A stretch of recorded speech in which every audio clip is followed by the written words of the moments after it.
कमला ने एक दिन अपनी तीनों बहुओं को अपने कमरे में बुलाया। माँ जी, कुछ खास बात करनी थी क्या आपको, जो आपने हम तीनों को एक साथ यहाँ बुलाया? हाँ बहू, अब मेरी उम्र हो चली है। मैं सोच रही थी कि तुम तीनों को तुम्हारी अमानत सौंप दूं। माँ जी, आप किस अमानत की बात कर रही हैं?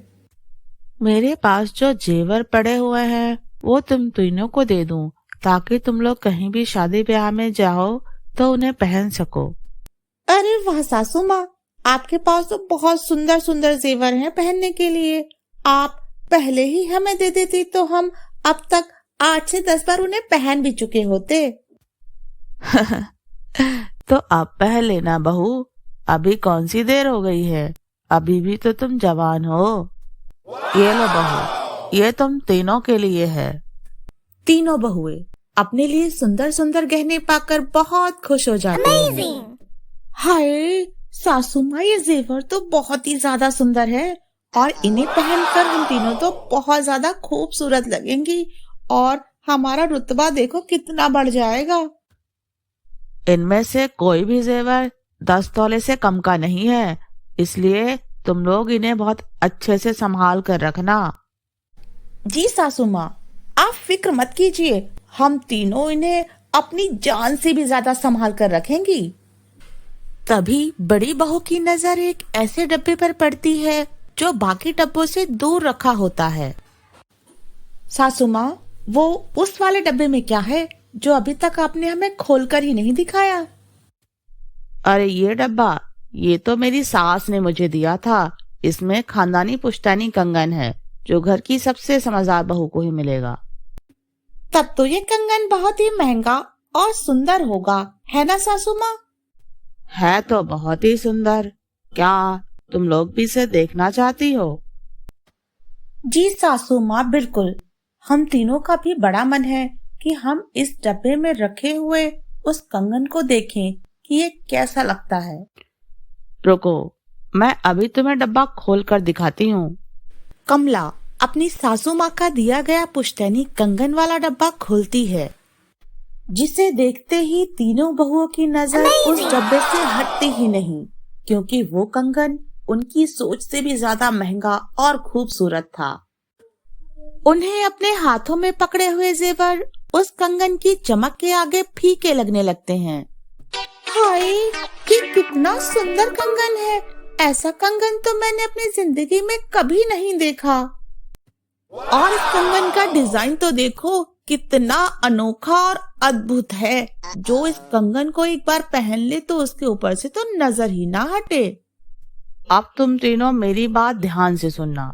मैं भी खानदानी परंपरा के हिसाब से ये कंगन उसी बहू को दूंगी जो सबसे ज्यादा समझदार होगी। तो माँ जी, आपको पता कैसे चलेगा कि हम तीनों में सबसे ज्यादा समझदार कौन है? अरे बहू, तो उसकी चिंता क्यों करती है? जो बहू मेरी परीक्षाओं में पास होगी उसी को ये कंगन भी मिलेगा। कमला डब्बा बंद करके रख देती है और तीनों बहुएं भी वहाँ से चली जाती हैं। पर तीनों के मन से उस पुश्तैनी कंगन की तस्वीर नहीं जा रही थी। काश वो कंगन सासू माँ मुझे ही दे दे, उसे पहनकर तो मेरे सारे सपने पूरे हो जाएंगे। पता नहीं सासू माँ क्या परीक्षा लेने वाली हैं, पर जो भी हो उस परीक्षा में मुझे ही पास होना है, फिर चाहे उसके लिए मुझे कुछ भी करना पड़े। सासू माँ का दिल जीतने के लिए मैं उन्हें अच्छे अच्छे और स्वादिष्ट पकवान बनाकर खिलाऊंगी। वो जरूर खुश हो जाएंगी और परीक्षा में मुझे ही पास कर देंगी, फिर तो वो कंगन मेरा हो जाएगा। ऐसे ही बातों बातों में सोच विचार करते हुए अगली सुबह हो गई।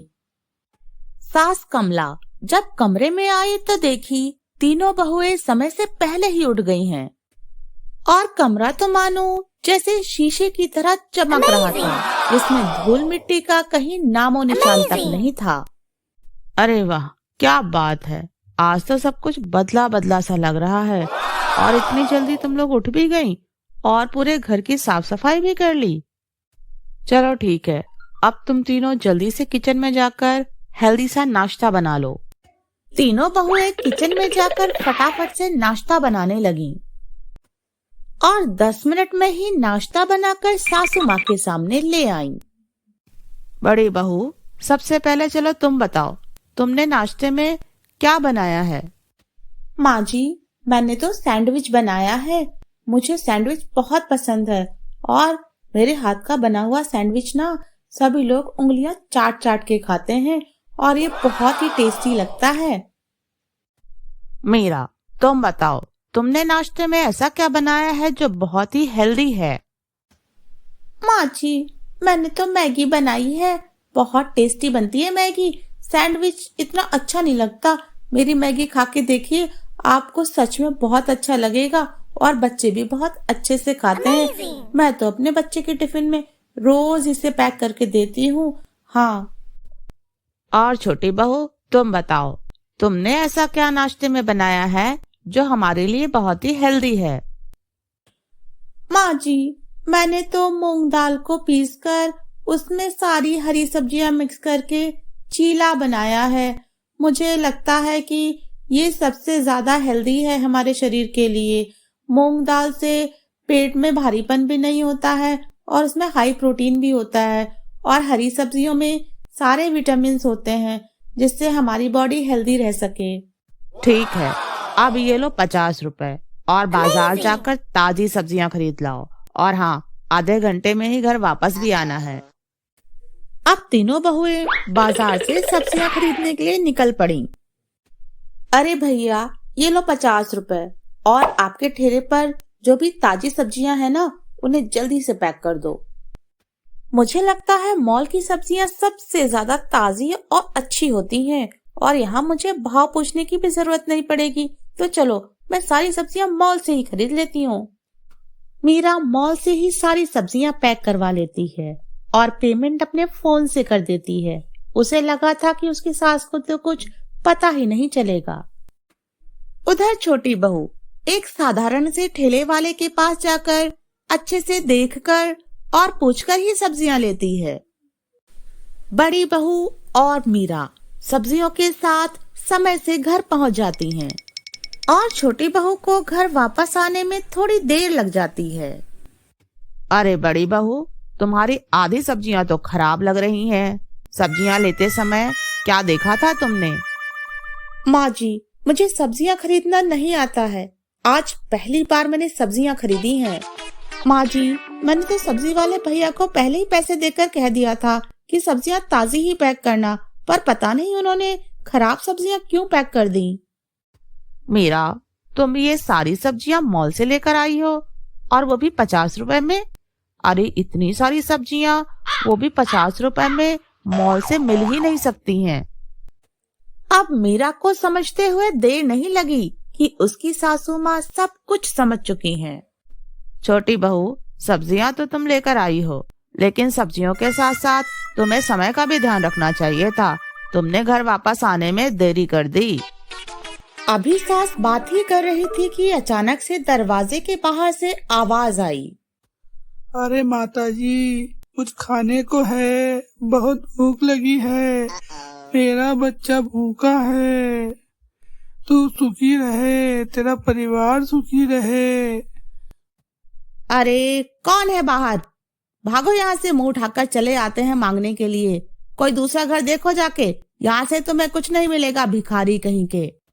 माँ जी, घर में खाना बच गया है।